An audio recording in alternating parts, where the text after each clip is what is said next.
하나님의 말씀은 고린도후서 4장 5절로부터 12절까지 말씀입니다. 신약성경 289쪽입니다.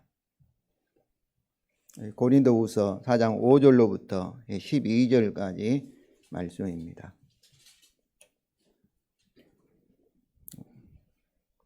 교독하시겠습니다.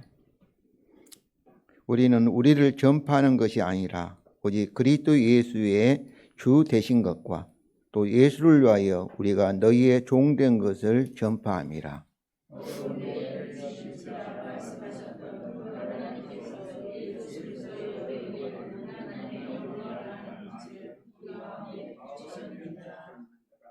우리가 이 보배를 질그릇에 가졌으니 이는 심히 큰 능력은 하나님께 있고 우리에게 있지 아니함을 알게 하려 함이라.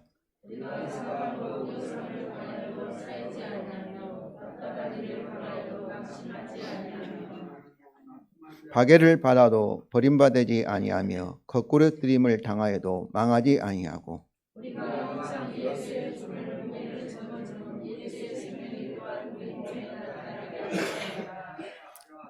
우리 살아있는 자가 항상 예수를 위하여 죽음에 넘겨짐은 예수의 생명이 또한 우리 죽을 육체에 나타나게 하려 함이라.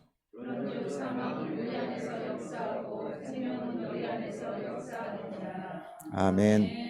성도 여러분, 오늘은 새해 2025년의 첫째 주일입니다. 지난 송구 영신 예배에서 우리는 이삭같이 약속의 자녀라는 것을 확인하였습니다. 이 약속은 하나님의 약속이고 하나님의 복음이죠. 그러므로 우리가 하나님의 약속의 자녀라는 것은 우리는 하나님의 약속대로 하나님의 복음대로 되는 그의 아들과 딸이라는 의미입니다. 이삭같이는 아브라함의 아들이잖아요. 아브라함은 믿음의 사람인데 성도 여러분, 복음은 믿는 자에게 구원을 주시는 하나님의 능력입니다. 그래서 복음을 바로 알고 믿으면 올 새해가 어떠겠어요? 복음의 능력이, 복음이 약속하는 하나님의 복이 성령을 통해서 여러분에게 나타날 것을 믿으시기 바랍니다. 바울은 고린도 교회를 세우는데 이 고린도 교회에서 쫓겨났습니다. 왜냐하면 그를 대적하는 자들이 와서 바울을 비난하고 바울이 전하는 복음은 틀린 복음이다 말하고 자기들이 율법을 강조하는, 율법을 지켜야 예수를 믿을 뿐만 아니라 율법을 지켜야 복을 받는다 그렇게 주장하는 유대주의자, 이거 이당이죠. 그들이 참으로 바울을 쫓아낸 거예요. 그래서 바울은 그들에 대해서 아니다, 그들은 틀렸고 자신이 전한 복음이 참 진리이고 우리에게 성령의 사역이고 또 우리를 죄를 사하여서 의롭다 하게 하고 그리고 우리에게 영생을 주는 그런 진짜 참 진리의 복음이라는 것을 변증하였고 오늘 본문을 통해서도 하나님의 복음을 혼잡케 하는 좀 대적자들을 염두에 두고 변증을 하고 있습니다. 먼저 3절에 우리의 복음인데 바울은 복음을 우리의 복음이라 이렇게 말하는데 바울이 전파한 복음의 내용은 무엇일까요? 5절과 6절입니다. 우리 다 같이 읽겠습니다. 우리는 우리를 전파하는 것이 아니라 오직 그리스도 예수의 주 되신 것과 또 예수를 위하여 우리가 너희의 종된 것을 전파합니다. 왜냐하면 어두운 데에 빛이 빛이라 말씀하셨던 그 하나님께서 예수 그리스도의 얼굴에 있는 하나님의 영광을 아는 빛을 우리 마음에 비추셨느니라. 그러니까 이 바울이 우리가 전파한 내용이 복음의 내용일 거 아니에요. 5절에서 우리를 전파하는 것은 복음의 내용이 아니죠. 그런데 복음의 내용은 오직 그리스도의 예수가 주 되신 것이 복음의 내용이라는 거예요. 복음의 내용이. 그리고 또 했잖아요. 예수를 위하여인데 원래 이 번역은 예수 때문에 그렇습니다. 그러니까 이 복음은 이 내용이 주 예수잖아요. 예수 그리스도가 복음의 내용이잖아요. 그러니까 이 주 예수의 복음 때문에 우리가 너희의 종된 것을 전파한다. 우리가 너희의 종된 것은 이 복음으로 인하여 자신에 대한 이해입니다. 바울이 우리 자신에 대한 이해인 거죠. 그러면은 그 결과가 6절에 어두운 데 빛이 빛이란 말씀하는 그 하나님은 창세기 1장 3절 빛이 있으라 하시니까 어두움에서 뭐가 나타났어요?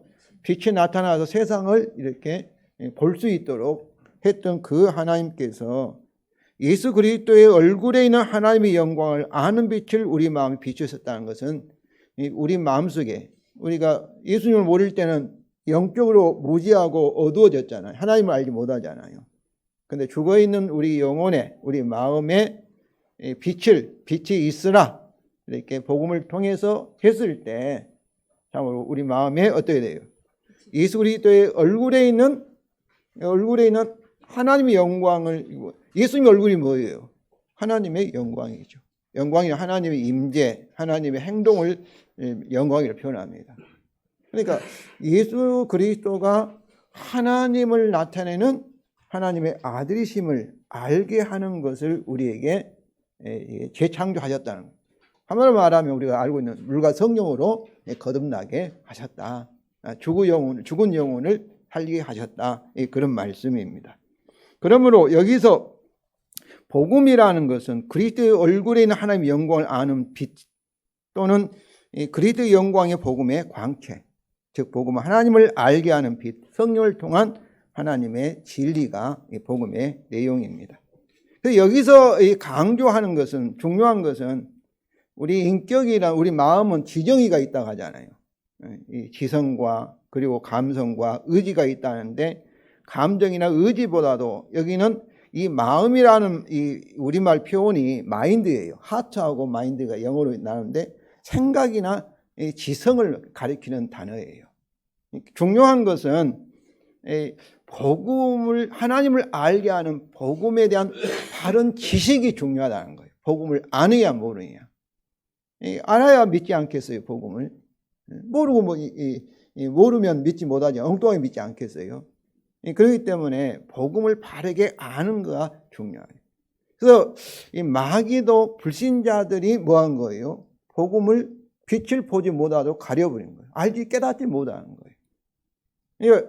우리는 하나님께 성령을 통해서 지혜와 계시를 주셔서 복음을 알게 하시고 그 복음을 통해서 예수 그리스도가 누구이시며 또 하나님 아버지가 어떤 분인지를 바르게 알게 하는.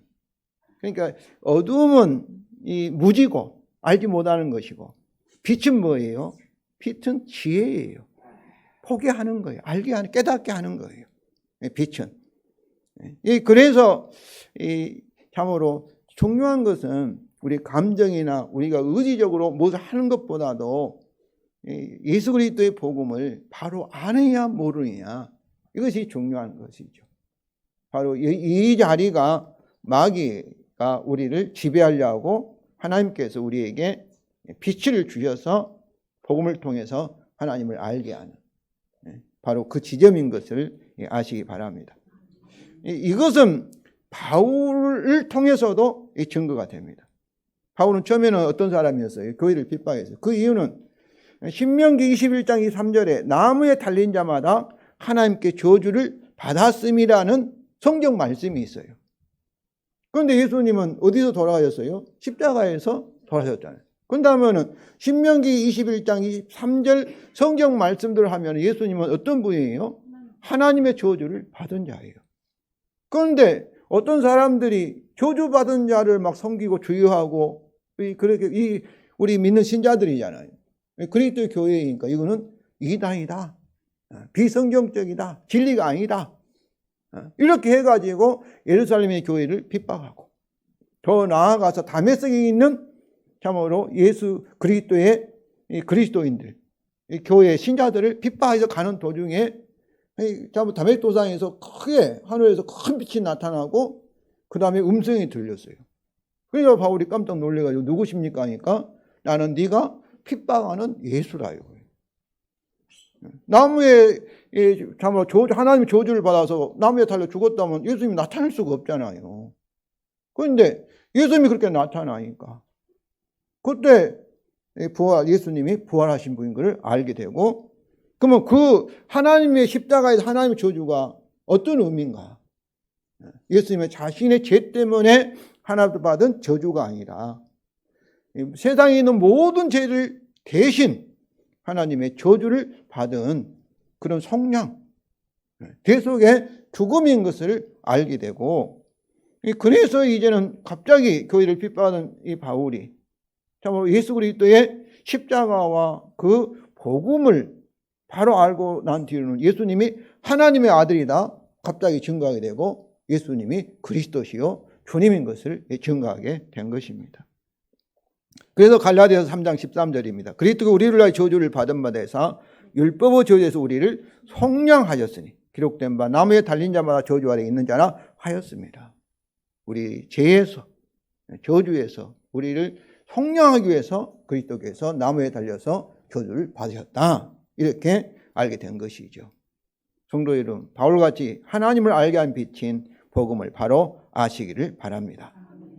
이제 바울이 전파한 복음의 내용이 5절입니다. 5절을 우리 다시 한번 읽겠습니다. 우리는 우리를 전파한 것이 아니라 오직 그리스도의 예수의 주되신 것과 또 예수를 위하여 우리가 너희의 종된 것을 전파함이라. 우리가 전파한 복음은 오직 그리스도 예수의 주되신 것입니다. 그러니까 그리스도 예수가 주가 되셨다는 것은 곧 우리가 사도신경에 고백한 그의 부활과 승천과 하나님 우편에 앉으심에 대한 신학적인 해석입니다. 이것은 당연히 그의 죽음이 전제되어 있습니다. 죽은 자 가운데 3일 만에 부활하시고 승천하시고 하나님 보좌 우편에 앉아 계셨잖아요. 그래서 복음은 그리스도 예수의 역사적인 사건, 죽음, 부활, 승천, 이와 같은 역사의 사건과 그에 대한 해석이 저는 이 복음으로 이렇게 정의하고 있습니다. 그런데 여기서 중요한 사실은 복음의 중요한 요소인 그리스도의 십자가 죽음이 그 자체가 목적이 아니라 바로 예수님이 주가 되기 위한 하나의 수단이라는 겁니다. 그래서 이 고린도후서 5장 15절을 우리 다 같이 읽겠습니다. 그가 모든 사람을 대신하여 죽으시면 살아있는 자들 하여금 다시는 그 자신을 위하여 살지 않고 오직 그를 대신하여 죽었다가 다시 살아난 이를 살게 하려 하심이라. 이것은 그의 죽음의 결과인 그가 주가 되심에 대한 설명입니다. 또한 이 로마서 14장 8절부터 9절입니다. 사나 죽으나 우리가 주의 것이로다. 이를 위하여 그리스도 죽었다가 다시 살아나셨으니 그 죽은 자와 산 자의 주가 되려 하심이라. 그리스도 죽었다가 다시 살아나신 이유가 뭐예요? 곧 죽은 자와 산 자의 주가 되기 위해서 그리스도의 십자가에서 죽으셨다는 것이죠. 그래서 바울은 이 전한 복음은 오직 그리스도 예수의 주되신 것을 강조하고 있는 것이죠. 그래서 성도 여러분, 우리는 어떤가요? 우리는 우리 죄를 위한 속량으로서 그의 십자가 죽음에 대해서는 잘 알고 있습니다. 또 교회에서도 아주 강조합니다. 즉 우리는 예수님의 피로 제사함 받아 믿음으로 의롭다함을 얻었고, 그리고 죽으면 천국에 간다는 사실을 강조합니다. 예수 천당 그렇게 복음을 전하고 있죠. 그러나 그의 부활과 승천과 하나님 우편 앉으심에 대해서는 사도신경으로 머리로만 이 고백을 알고 고백하지만은 그들의 의미인 그리스도 예수의 주되신 것을 잘 알지 못하고 또 그것을 강조하지도 않는 것 같습니다. 그래서 교회 다니는 저와 여러분도 어때요? 세 사람과 똑같이 우리는 여전히 우리 자신이 우리 인생의 주인 노릇하고 있습니다. 지금 한국 교회가 그러는 것이죠. 교회도 그러니까 싸우는 거예요. 다 주인이니까. 서로 왕이니까. 선장이 2명이면 배가 어디로 간다는 거죠? 산으로 간다지 않습니까? 다 선장이니까. 예수님이 정말로 우리의 주가 되시고 왕이시고 우리는 그러면 뭐예요? 예수님이 우리 주인이라면 우리는 그게 무엇일까요? 우리는 예수님의 소유, 예수님의 것, 예수님의 종일 것입니다. 그래서 바울은 우리 전파한 복음은 또 예수를 위하여 우리가 너희의 종된 것입니다. 여기서 예수를 위하여는 예수 때문에, 주 예수의 복음 때문에라는 의미입니다. 그래서 복음 때문에 바울은 어때요? 복음이 뭐예요? 예수가 우리의 주라는 의미니까. 십자가를 통해서 부활을 통해서 우리의 주님이면 우리는 그의 종이니까. 이게 어떤 거예요? 이 복음 때문에 우리가 너희의 종된 것을 전파한다는 것이죠. 그래서 로마서 14장 7절 9절입니다. 우리 중에 누구든지 자기를 위하여 사는 자가 없고 자기를 죽는 자도 없도다. 우리 살아도 주를 위하여 살고 죽어도 주를 위하여 죽나니. 그러면 사나 죽으나 우리가 주의 것이로다. 우리가 주의 것이라는 복음 때문이죠. 이게 우리가 자기를 살 수 없는 것은 주 예수 복음 때문에 그렇습니다. 이처럼 복음을 바로 알고 믿는 자는 이제는 자신을 위하여 살 수 없고 주를 위하여 살 수밖에 없으며 또 주 예수 복음 때문에 다른 사람의 종으로 살 수밖에 없다는 거예요. 이 말씀이 언뜻 보면은 참 이렇게 우리가 그렇게 안 사니까 또 살기 힘드니까 어렵게 느껴지지만은 성도 여러분, 하나님이 우리를 창조할 때는 자신을 위해서 살도록 창조하지 않고 누구를 위해서? 하나님을 위해서. 그리고 다른 사람을 위해서 산다는 것은 섬기는 거예요. 사랑인 거예요. 아가페 사랑이에요. 그러니까 하나님을 사랑하고 다른 사람을 위해서 사랑하도록 하나님이 세상을 창조한 줄로 믿습니다. 그렇게 서로 섬기면 어떻게 했어요? 남편이 아내를 섬기고 아내가 남편을 섬기고 아버지가 부모가 자식을 섬기고 자식이 부모를 섬기면 그 가정은 행복하겠어요? 행복하지 않겠어요? 행복할 수밖에 없는 것이죠. 그러니까 우리가 타락하고 죄 때문에 항상 자기 중심으로, 그래서 불평이 많고 원망이 많고 그런 거예요. 그런데 죄로 인해서 고장난 것을, 우리 생각이 잘못된 것, 세상을 보는 관점이 잘못된 것을 이제 주 예수 그리스도의 복음으로 이것을 어떤 거예요? 깨닫게 한 거예요. 고쳐서 이제는 하나님을 자신을 위해 살지 않고 누구를 위해서? 하나님을 위해서, 그 더 나아가서 다른 사람을 사랑하는 것, 섬기는 종으로 살도록 하게 하는 것이 이 복음인 것입니다. 그렇습니다. 복음은 하나님을 알게 할 뿐만 아니라 우리 자신이 누구이며 또 어떻게 살아야 할 것인가를 알게 하는 하나의 빛입니다. 그래서 바울은 먼저 우리를 전파한 것이 아니라고 한 것입니다. 왜냐하면 바울을 대적하는 사람들은 하나님의 말씀을 전달하면서도 그 중요한 뭐예요? 자기 자신이에요. 성도들이 자기를 존경하고 섬기게 하고 이렇게 만드는 거예요. 자기를 끌게 하는 거예요. 그런데 바울은 그렇지 않은 거예요. 성도 여러분, 우리는 세계에서 가장 많은 대형교회를 가지고 있는 것을 자랑스럽게 여깁니다. 우리 개신교회들 천주교는 3년마다 그 주임 신부가 다른 성당으로 옮겨간다고 합니다. 그런데 교인들이 그를 따라가지도 않아요. 왜 그러겠어요? 중요한 것은 그 성당을 맡는 주임 신부가 아니라 어떤 사람이 전해도 중요한 것은 뭐겠어요? 주 예수 복음이 중요하기 때문에 그렇습니다. 또 천주교인은 다른 데 이사 가면 그 지역에 있는 성당에 가서 예배를 드린다고 합니다. 그런데 우리는 그렇지 않습니다. 전하는 복음보다도 복음을 전하는 목사가 중요해요. 목사가. 그 목사에 따라서 뭐 대형 교회가 되기도 하고 이렇게 작은 교회가 되기도 하고 이렇게 하는 거예요. 목사가 중요해요. 그것은 복음 자체보다도 복음을 전하는 목사에 따라서 그 능력이 달라진다고 생각하기 때문에 아닐까요? 혹시 우리는 복음과 함께 목사 자신을 강조하고 전하고 은근히 성도들이 목사를 이렇게 복음 자체보다도, 복음은 뭐예요? 목사는 복음을 전하는 신부는 종이에요. 그런데 종보다도, 주인의 말씀보다도 종에 초점을 맞추도록 이렇게 은근히 오늘 그렇게 만들기 때문에 세계에서 가장 큰 교회로 이렇게 대형 교회가 많아진 것이 아닌가 생각합니다. 그러나 바울은 우리를 전파한 것이 아니라 뭐를 전한 거예요? 오직 주 예수의 복음과 복음 때문에 우리가 서로의 종된 것을 전파하였습니다. 이것은 우리의 복음의 능력이 사람의 좌우된 것이 아니라 복음 자체의 능력 때문입니다. 그러나 두 번째로 우리 복음의 능력입니다. 7절 12절인데 첫째로 연약한 우리가 하나님 힘이 큰 능력을 경험케 하는 것이 복음입니다. 먼저 7절입니다. 7절 우리 다 같이 읽겠습니다. 그러나 우리가 이 보배를 질그릇에 가졌으니 이는 심히 큰 능력은 하나님께 있고 우리에게 있지 아니함을 알게 하려 함이라. 이 보배는 그리스도의 영광의 복음입니다. 이 보배를 질그릇 같은 우리가 가지고 있다는 것입니다. 이 사실을 강조하기 위해서 바울은 뭐예요? 그러나 그랬어요. 그러나 복음은 그리스도 얼굴에 있는 하나님의 영광을 알게 하는 그런 빛인데 굉장한 참으로 참 보물인데, 그러나 이 복음이 누구에게 있다는 거예요?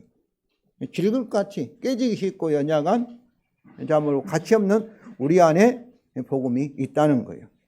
그리고 이렇게 한 이유는 힘이 큰 능력은 하나님께 있고 우리에게 있지 아니함을 알게 하려 하기 위해서 이 복음이 질그릇 같은 저와 여러분에게 들어있다는 거예요. 즉 복음을 통한 하나님의 능력은 그를 전파하는 질그릇 같은 우리에게 달려있지 않다는 것입니다. 그렇습니다. 스스로 태어나지도 않고 스스로 살 수 없는 존재인 우리의 피조물이라는 것과 깨지기 쉽고 낡아져간, 즉 병들고 죽어가는 연약한 우리 겉사람을 비유하는 질그릇의 조건에 이 복음의 능력은 조건에 좌우된 것이 아니라 조건을 초월한다는 것입니다. 이제 바울은 우리가 이 보배를 질그릇 가지고 있다는 것을 수시간은 수동태 현재 분사들로 우리의 일상 경험을 통해서 복음 자체의 하나님 능력을 증거합니다. 8절과 9절 우리 다 같이 읽겠습니다. 우리가 사방으로 우겨쌈을 당하여도 쌓이지 아니하며 답답한 일을 당하여도 낙심하지 아니하며 박해를 받아도 버림받지 아니하며 거꾸로 뜸을 당하여도 망하지 아니하고 그랬습니다. 이것은 바울을 포함한 저와 여러분의 간증해야 합니다. 우리를 통해서. 왜냐하면 우리 안에 뭐겠어? 보배가 있기 때문에. 복음의 능력이 있기 때문에. 우리를 통해서 하나님 능력이 나타나기 때문에. 이것은 우리의 약함을 통해서 우리가 뭐 강한 사람, 이렇게 능력 있는 사람만 복음이 나타나는 것이 아니라 오히려 약한 우리를 통해서 모든 상황을 이기게 하는 복음의 자체의 하나님의 능력입니다. 이 고린도후서 12장 9절과 10절을 보면 이 마지막 절에 내가 약한 그때에 어떤 거예요? 오히려 강하게 나타나는 거예요. 그러니까 우리가 약하다고 해서 환경이 어렵다고 해서 복음의 능력이 나타나지 않는 것이 아니에요. 저는 복음의 능력이 우리가 세상을 떠날 때 죽는 순간에 가장 강하게 나타난다고 믿습니다. 하나님께서 죽음보다 더 크시니까. 그렇지 않겠어요? 주님께서 죽음을 이기신 분이신데, 만유의 주가 되신 분인데, 그렇지 않겠어요? 성도 여러분, 그러므로 저는 우리 믿는 성도는 바로 주님과 연합되어 있고 약속의 사람이기 때문에 이길 수밖에 없는, 어떤 환경 어떤 처지에 지는 자가 아니라 반드시 이기는 자임을 여러분이 아시기를 바랍니다. 아멘. 이것도 우리가 창세기로 돌아가면 하나님이 세상을 창조하고 창세기 1장 28절에 뭐라 하겠어요? 아담에게 모든 만물을 다스리라 했어요. 다스리는 것이 이기는 겁니다. 우리가 지난주에 어떻습니까? 갓난 아이도 이 주님께서 참으로 신천지가 되면은 갓난 아이도 사자도 갓난 아이 말에 순종한다고 했어요. 그 말씀이에요. 성도 여러분, 복음의 능력에 의해서, 아니 우리 안에서 연장 우리를 통해서 하나님께서 성령의 능력으로 복음의 약속에 따라 어떤 환경에서도 승리하게 하심을 여러분이 믿으시기를 바랍니다. 아멘. 또한 바울은 8절과 9절에 대한 신학적 해석으로 우리가 이 보배를 질그릇에 가지고 있다는 것을 설명하며 복음 자체의 하나님 능력을 증거합니다. 10절과 11절에 우리 다 같이 읽겠습니다. 우리가 항상 예수의 죽음을 몸에 짊어지면 예수의 생명이 또한 우리 몸에 나타나게 하려 함이라. 왜냐하면 우리 살아있는 자가 항상 예수를 위하여 죽음에 넘겨지면 예수의 생명이 또한 우리 죽을 육체에 나타나게 하려 함이라. 첫째로 우리가 항상 예수의 죽음을 몸에 짊어지고 있는, 여기 짊어지지, 이것도 분사예요. 앞에서 이 8절과 9절에서는 우겨쌈을 당하고 있는 이 수동태 분사지만 여기서는 능동 분사예요. 우리 예수의 죽음을 몸에 짊어지고 있는 이것이 현재 분사로서 8절과 9절 같이 우리가 이 보배를 질그릇 가지고 있다는 것을 수식하고 있습니다. 그러면 또한 이 10절과 11절의 목적이나 이유를 신화절을 사용해서 예수의 생명이 우리 몸에 나타나게 하려 하기 위해서 예수의 죽은 것을 우리 몸에 짊어지고 있다. 그런 말씀이고 11절 하반절에도 예수의 생명이 또한 우리 죽을 육체에 나타나게 하기 위해서 우리 살아있는 자가 항상 예수를 위하여 죽음에 넘겨지고 있다. 이렇게 말하고 있습니다. 그런데 여기서 죽음인 이 10절의 죽음이라는 단어와 11절, 12절의 죽음이라는 단어가 다릅니다. 11절과 12절은 죽음 자체를 가리키고 10절은 네크로스인데 죽어가는 과정이에요. 그러니까 현재 저와 여러분도 죽어가고 있음을 아시기 바랍니다. 이것은 로마서 4장 19절에 아브라함과 사라가 죽은 것 같은 그런 상태를 가리켜요. 죽어가고 있는 상태. 그러니까 죽어가는 과정, 우리가 늙어가고 병들어가고 그리고 죽음을 향해서 터벅터벅 걸어가고 있는 과정을 가리키는 거죠. 그런데 그러면 예수의 죽음이, 예수님은 의인의 이 죽어가는 과정이잖아요. 예수님께 십자가에 걸어가신 것은 죄인이기 때문에 아니라 의인이잖아요. 죄가 없는 분이잖아요. 우리도 예수의 씻음을 받은 의인으로서 예수와 같이 죽어가는 과정에 있다는 것입니다. 8절과 9절에도 우겨쌈을 당하고 세상에서 이런 고난을, 어려움을 당하는 것은 우리 신분에 안 맞아요. 죄인들에게는 맞는 애지만 우리는 이미 의인이고 하나님 상을 받는 아들, 딸이 되는데 이것은 의인이 받는 고난이에요. 예수의 씻음을 받는, 의인이 받는. 또한 예수의 생명은 무슨 생명이었어요? 죽은 자 가운데 부활할 생명이지 않습니까? 그래서 부활 생명이기에 예수의 생명이 우리 몸 또 죽을 육체에 나타나게 하려 하면 이것을 우리의 현재 부활이라고 말합니다. 성령을 통해서 죽은 영혼이 살아나고 그리고 우리 안에서 이런 하나님 능력이, 승리하게 하는 하나님 능력이 나타나게 하는 것은 현재 부활이에요.